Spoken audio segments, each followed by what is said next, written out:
I want to ask you about the president's post on Truth Social last night, kind of questioning the validity of actions taken by Joe Biden because he was using autopen.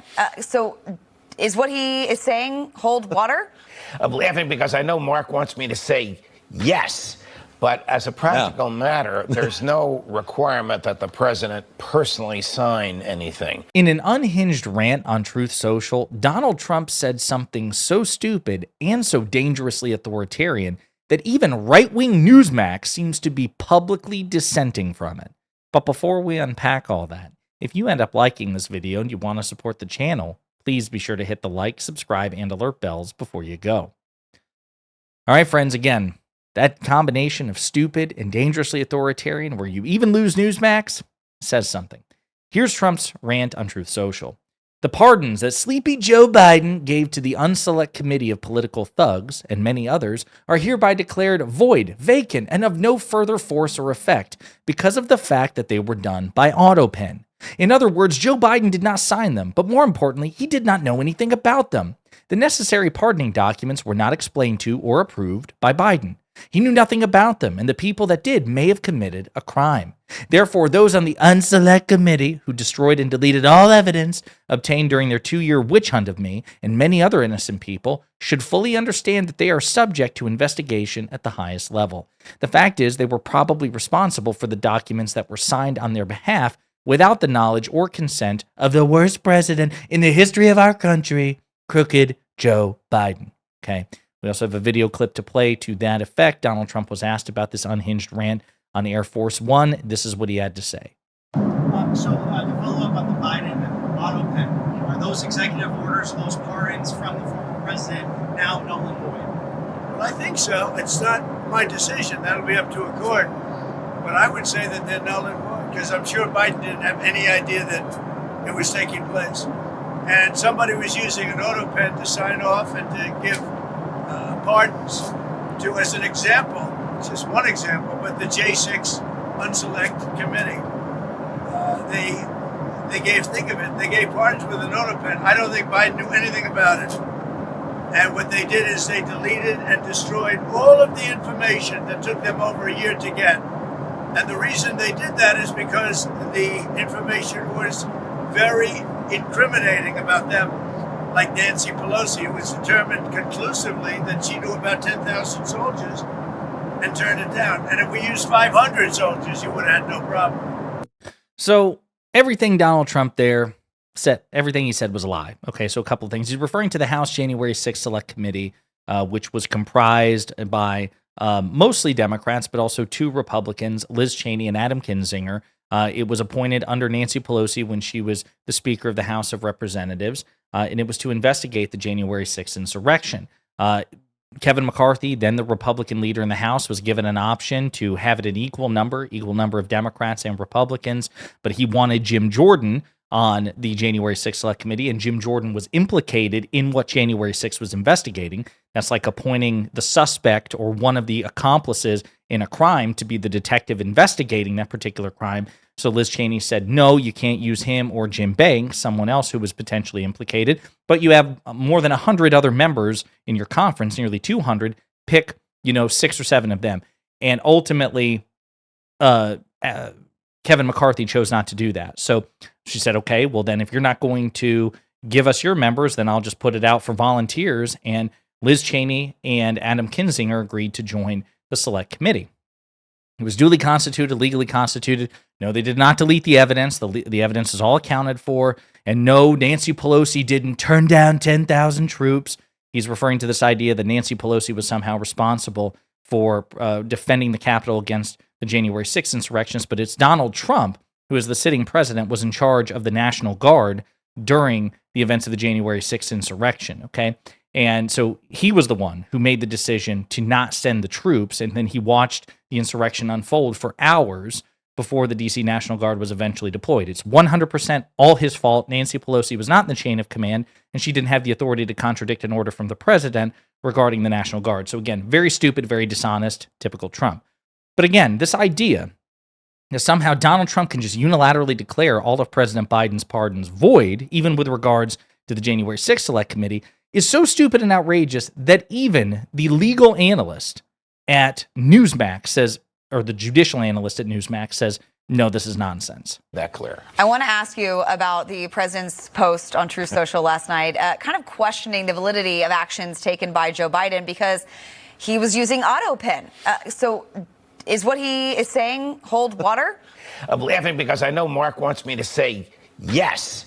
But as a practical matter, there's no requirement that the president personally sign anything, just like there was no requirement that Donald Trump personally sign the declassification of documents that he took to his own home. The act of taking them to his home is effectively the declassification. So if Joe Biden intends to pardon A, B, C, and D, and there's 100 people in there, he can say to so if the Sullivan, intention is there, that's fine. He didn't have to sign it? He can say to Jake Sullivan, sign my name for me. Absolutely. There you go. Again, even Newsmax, that wants to believe Trump on everything, that wants to believe that Democrats are pure evil and they do everything wrong. Even Newsmax is like, sorry, Trump's just wrong about this. And he is. So let's do a deeper dive into it. Trump says autopen use for Biden's pardons for January 6th panel makes it void. Experts cast doubt on Trump's rationale and said it was unlikely that a court would even allow a president to revoke or nullify his predecessors. That a court would allow a president to revoke or nullify his predecessors' pardons. It's the latest example of Trump testing the limits of executive power and could set the stage for a legal showdown with some of his staunchest political enemies. The committee members should, it gets into what he said. We already read it. As long as a pardon is valid, it is final, says Jeffrey Crouch, an American University professor and expert in federal executive clemency. Quote, other presidents have used an autopen to grant pardons. Kimberly Wheel, a University of Baltimore law professor who has written extensively about the pardon power, said Trump would likely lose a legal challenge on his argument. Quote, there's no magic in the mechanism of a pardon, she said of the signature machine, which is the autopen versus Hancock by hand debate. But that's besides the point, Wheel said. Targeting people who were already pardoned could tee up an expensive, stressful legal battle, and even if the courts were to rule against Trump, the damage, to some degree, would have already been done.